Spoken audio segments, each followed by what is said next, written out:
queens are famous. All queens are well known. All queens are loved and adored. Well, actually, that may be a lie.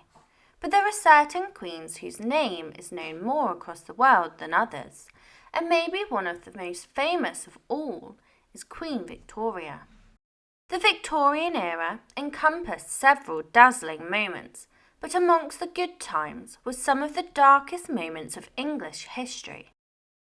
Please continue to support my channel by subscribing. Queen Victoria was the head of state, and she reigned over the UK for longer than anyone before her. Her reign did not always run smoothly, and she experienced scandal, tragedy, and heartache.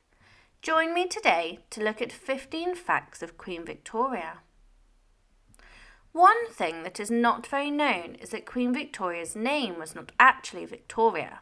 She was born, named Alexandrina Victoria, on the 24th of May 1819. Not only was her name not Victoria, but she was also never meant to reign over the UK. She rose to the throne very quickly and unexpectedly.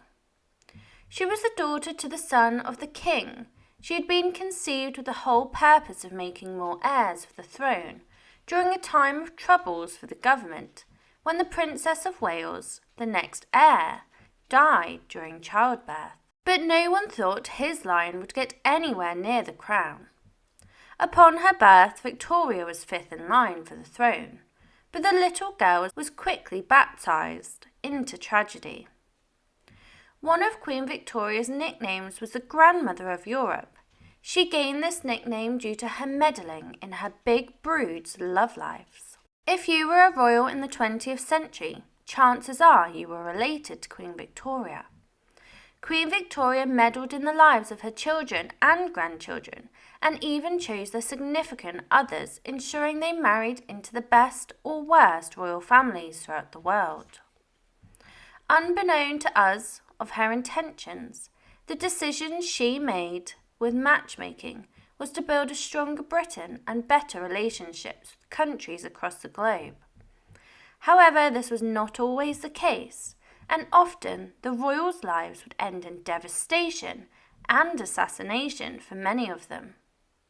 Although you would get a pretty glamorous wedding with opulent wealth, it would be overshadowed by the depressing lives after the wedding, and it potentially led to the outbreak of World War I. As a child, Victoria saw the perishing of all of the royal heirs to the throne. Their ends were heartbreaking, and one by one they all died within a 4-year period. 3 of her cousins died, then her father and her grandfather passed within a week of each other. At just 11 years old in 1830, Victoria became next in line for the throne, and more misfortune was just around the corner. Victoria called her childhood melancholy, but it was even darker than that.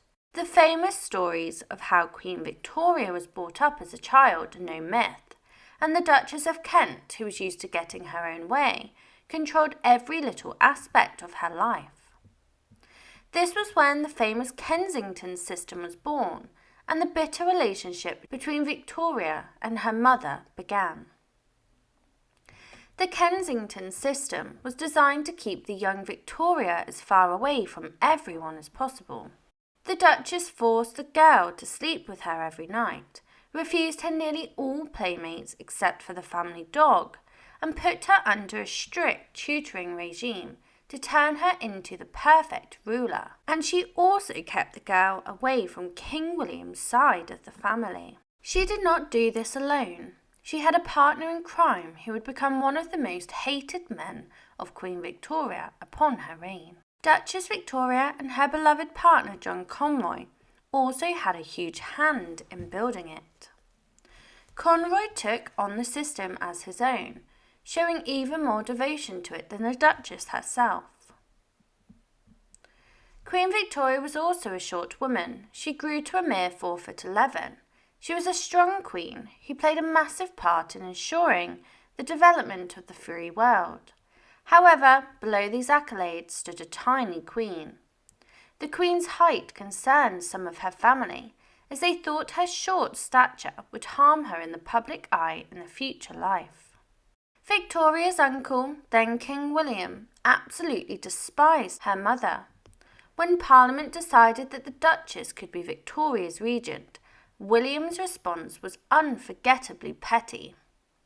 The Duchess didn't like being in close proximity to King William IV, but the monarch had noticed how she was manipulating the young Victoria for her own gain, and he was not happy.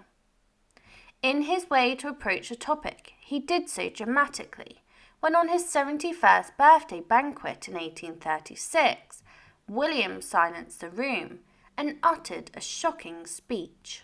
At the banquet, in front of many luminaries, he began his announcement with a promise to living for 9 months longer, so that little Victoria would turn 18 under his rule and deny her mother the regency. He was absolutely not willing to give 1 inch of power to this cretin of a woman, and he made everybody aware.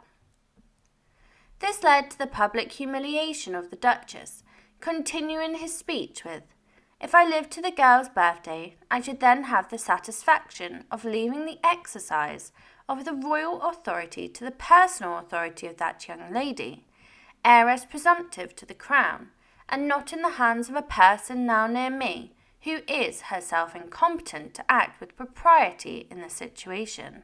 Many historians attribute the stereotypical morality of the Victorian era to Victoria's mother, and the Duchess was obsessed with keeping Victoria pure. Since King William had illegitimate children, the Duchess thought he was an oversexed oaf, and even denied the King of England the opportunity to see his niece. Life as the heir to the British throne isn't all luxury and gallantry. In order to sell Victoria as the next monarch, Conroy and the Duchess forced the princess to attend a grueling tour of England, visiting town after town to drum up support for her coronation. They worked a treat, and the crowds quickly fell in love with the young girl, but this came at a heartbreakingly high cost. The tour was a success, but it left Victoria feeling hateful and fatigued with the constant travelling before she ultimately begged her mother to stop the tour. In October 1835, in the middle of one of those tours, Victoria took ill with an intense fever. Unsurprisingly, her mother used the opportunity to push her own gross agenda. In October 1835, the exhausted 16-year-old girl fell ill. Her mother and Conroy had little sympathy for the girl, instead believing she was faking it. She was getting more and more ill, and in her weakened, vulnerable state, her mother tried to get her to sign over the role of private secretary to the man who had tormented her for years under the strict Kensington system.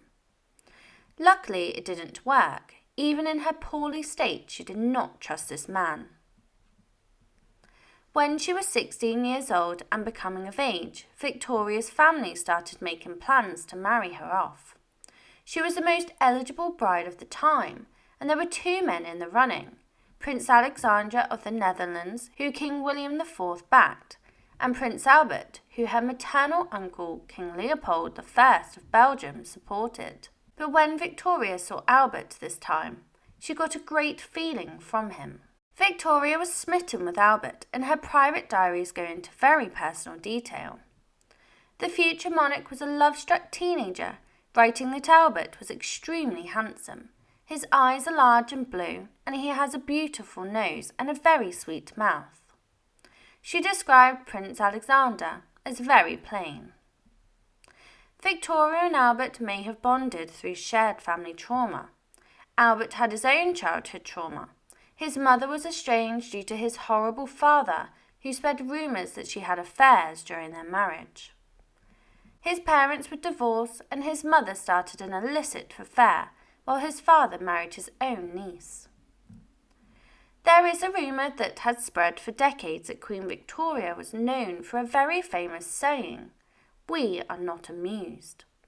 Despite this being denied, the rumour still circulates today. Many servants reported that the Queen was often immensely amused and roared with laughter. In the end, King William held on to his promise to stay alive long enough to stop the Queen Victoria's mother from becoming regent. When Victoria turned 18 in May 1837, he was still alive. He passed away less than a month later, turning little Victoria into Queen of the United Kingdom. Victoria found out the news while she was still in her dressing gown. She had a very famous father figure. When Victoria began her reign, she was naive and eager for any help. She discovered the help she desired in the Whig Prime Minister Lord Melbourne.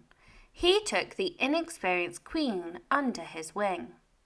This man was childless and had enough time for Victoria. He saw her almost as an adoptive daughter. Victoria was scandalised when she noticed that when British lawyers wore their silk stockings, she could still see their leg hair sticking out of the tights. In response, she imposed a royal dress code. All barristers had to double layer their stockings. Please continue to support my channel by subscribing. Please comment, like and subscribe if you wish for more stories, and leave your suggestions below and I will endeavour to cover them.